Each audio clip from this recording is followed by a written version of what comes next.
O Evangelho em 3 minutos, com Mário Persona. Como nós já aprendemos, a oração deve começar com expressões de exaltação e gratidão a Deus, para só então depois falar das nossas necessidades. É preciso também lembrar o caráter dispensacional da oração ensinada por Jesus.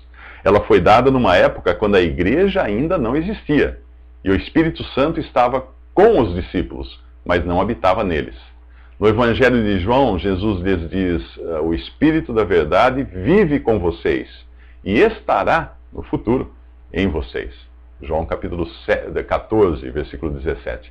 Estas coisas só aconteceriam no dia de Pentecostes, no capítulo 2 de Atos. A partir daí, todo aquele que é salvo por Jesus desfruta da presença do Espírito Santo habitando em si, individualmente, e na igreja, coletivamente.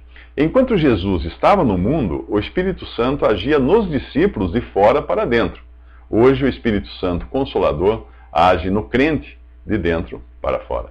Daí a diferença entre a oração que Jesus ensinou aos discípulos e a que o cristão hoje tem o privilégio de colocar em prática. Paulo escreve em Romanos 8, 26, o Espírito nos ajuda em nossa fraqueza, pois não sabemos como orar, mas o próprio Espírito intercede por nós com gemidos inexprimíveis. E aquele que sonda os corações conhece a intenção do Espírito, porque o Espírito intercede pelos santos de acordo com a vontade de Deus. Isso está em Romanos 8, 26 a 27. Antes da descida do Espírito Santo, os discípulos ainda não contavam com esse privilégio. E mais uma vez, nós vemos aí o absurdo das orações decoradas e repetidas. Hoje o cristão é ajudado pelo Espírito Santo a orar. E por mais importante que seja intercedermos uns pelos outros, não devemos nos esquecer de que todo crente tem o privilégio de um acesso direto a Deus sem intermediários. Algumas religiões ensinam seus seguidores que este acesso só é possível com a intermediação de algum líder ou sacerdote.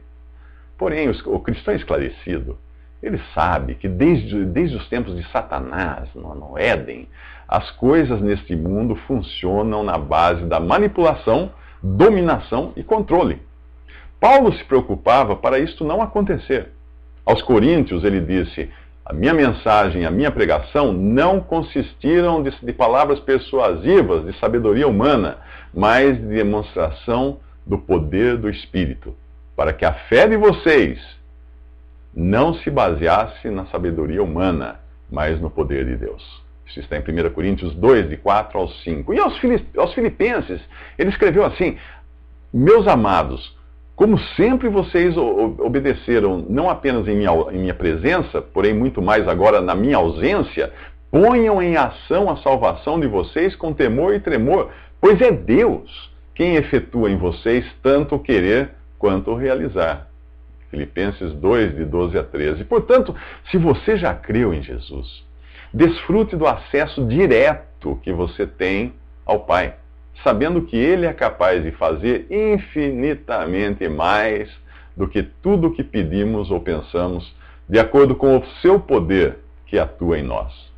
Isso está em Efésios 3:20. Nos próximos 3 minutos, falaremos de como apresentar a Deus as nossas necessidades.